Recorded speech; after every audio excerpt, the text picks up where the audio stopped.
saw. Ocean not so deep that I could fall in. I didn't care about all of your flaws, and I dream about you from time to time. Then wake up thinking that... Hi mga bebs! Welcome back to my channel.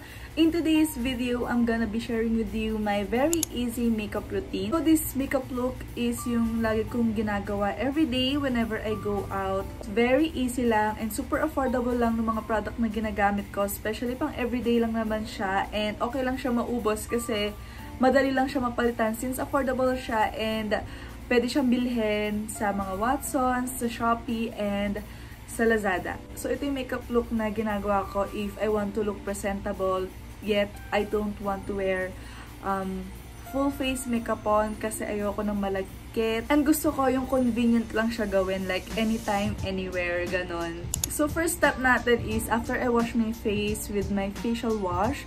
So kahit ano yung facial wash nyo, and after nun, moisturizer. So I'm gonna hydrate my face and I feel like if I put moisturizer sa face ko, mas maganda yung kapit ng makeup. And maganda kasi yung lapat na nilalagay mo sa face mo whenever you use moisturizer, especially if na-hydrate talaga yung face mo. So for that, I'm gonna use this AQUA Serum from Caris. This really helps my skin talaga. Like, super, ang ganda ng face ko. Alam niyo, parang ang fresh niya all day. And ang ganda ng packaging niya, super aesthetic tingnan. Ganyan siya. Apply ko lang siya dito sa cheeks ko.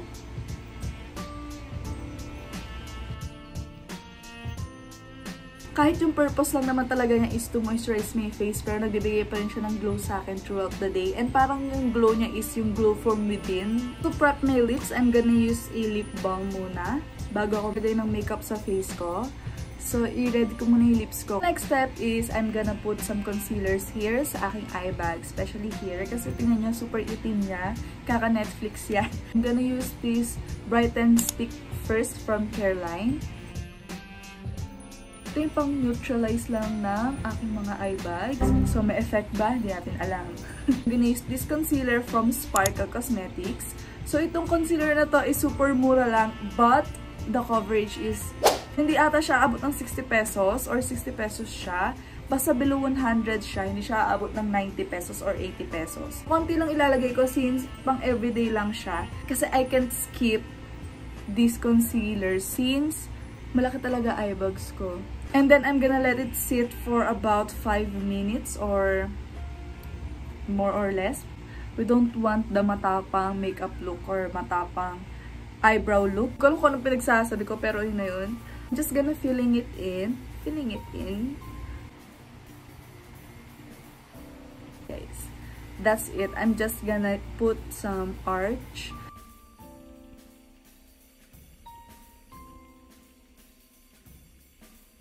That's it. So, see the difference here? Medyo may arch siya and here malungkot siya. Now, I'm gonna set my concealer first.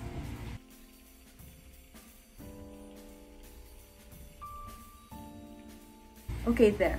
Next, I'm gonna do my blush. So, for my blush, I typically use this color Snap from Colorette. So, this is in the shade Milk. And this shade is a little bit peachy. I'm just gonna use my fingers again to pick up some products and then put here on my cheeks. There. So next, ano yung next? Oh, so I'm gonna curl my lashes using the lash curler. I'm just gonna curl my lashes. If you want the curl to last, you can preheat the lash curler. For my mascara, I'm gonna use this L'Oreal, the Voluminous Lash Paradise. Nakikita ko to sa TikTok and super rave na rave siya talaga. Like, ang ganda kasi niya. Talagang nakakatayo siya and nakakadagdag siya ng volume sa face. Nakakadagdag siya ng volume sa eyelash mo. Kasi nga, Voluminous Lash Paradise nga naman. Ito ko siya i-apply. As you can see, binibigyan talaga niya ng buhay yung mata ko. Like, diba, like, mascara lang okay na. Like, buhay na yung face ko. Like, super, charot, ang laki ng mata ko eh. Super pangit na kasi super gamit na. This is my Holy Grail mascara and paubos na siya. After the mascara, I'm just gonna set my under eyes. I'm just gonna use this Intuit. Ito. Intuit powder in the shade 01 Soft Beige. And nasa bag to ni Mama and kinuha ko lang since ang ganda kasi niya and yung coverage niya super ganda. Nirecommend lang to sa akin ni ate. Nung pagkagamit ko, super ganda nga talaga niya. Like, maganda siya talaga pang set. Pwede nga ito lang yung gamitin nyo and wag na kayong maglagay ng foundation na liquid. Wag na kayong mag-foundation ng liquid. Ito na lang ilagay nyo. And ang ganda ng coverage niya. See? So, dito lang naman ako nagsiset. Dito sa aking forehead, I'm just gonna set my forehead. I'm just gonna use a brush kasi mas maganda yung application niya if brush. And then my under eyes, setting it in. And my chin. And nose. There. To set my cream blush na nilagay ko, I'm gonna use this Everbilena Advanced Face Trio. And using this brush from Fashion 21. Super cute niya and swak na swak siya sa cheeks ko. Like that. Oh. Super tapang! Oh my gosh! So, this blush is super tapang, guys. And nawala sa isip ko.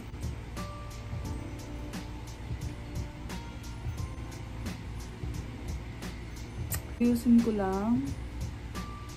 Then, after setting my blush on, I'm gonna use this HERSHEYS Cookies and Cream Play Color Ice Mini from Caris.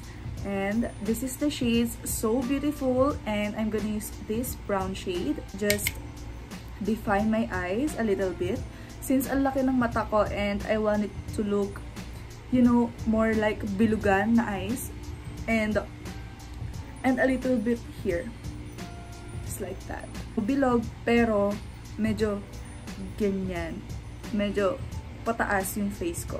Like, see the difference? Diba? Dito, bilog talaga. Hindi pantay yung mukha ko. To define my eyes. And then bring it here para medyo may illusion na natangos ang ilong natin. There. And then, I'm gonna use this shade from the same palette. And then, straight contour my nose. Just a little bit lang.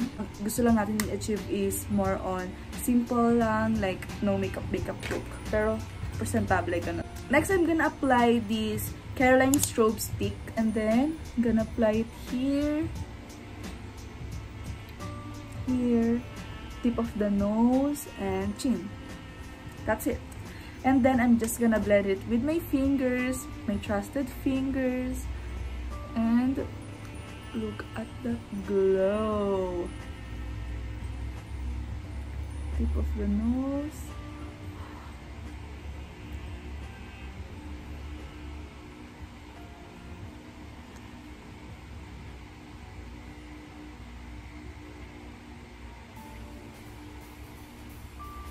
Lastly, for my lips, I'm just gonna take off the lip balm na nilagay ko to prep my lips. Then for my lips, I'm gonna use this Maybelline Sensational Liquid Matte. So this is the Maybelline Sensational Liquid Matte in the shade NO8. NU8 pala. This shade is the perfect nude color for me. Just gonna put it here and here.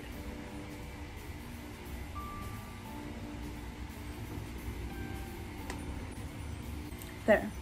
Just gonna add some Lola in the middle and blend it with my fingers.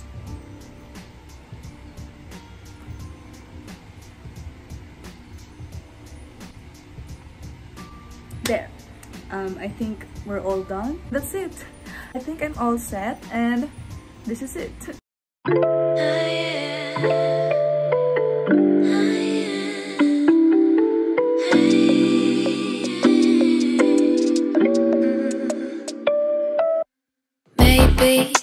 I've been going nowhere lately. It's time to start all over and go for it. 'Cause they don't even know me yet. I don't regret. Every night I close my eyes and see only lavender dreams, baby. What can I do when a million things are running through? So this is my very easy everyday makeup look that you can do, and make sure to tag me if gusto niyo rin gawin to and gusto niyo rin i-try itong look na to. I think magugustuhan nyo rin siya since hindi siya malagkit sa mukha and wala tayong nilagay na any foundation sa face natin. It's just a little bit of concealer and a blush and brows and mascara and lip tints, and that's it. It's just so simple and easy to follow and it's easy to do. And yeah, thank you so much for watching this mga bebs, and I hope you like it. Marami na nagpi-PM and nagdi-DM sa akin about my updated everyday makeup routine. So this is the very easy everyday makeup routine na ginagawa ko whenever I go out with my friends or dyan lang sa may tabi-tabi, ganyan. Thank you so much for watching this mga bebs, and I hope you like this video. And if you haven't subscribed to my channel, please subscribe to my channel and click the bell button beside it to get notified whenever I post a new video. So thank you so much mga bebs, and see you on my next one. Bye!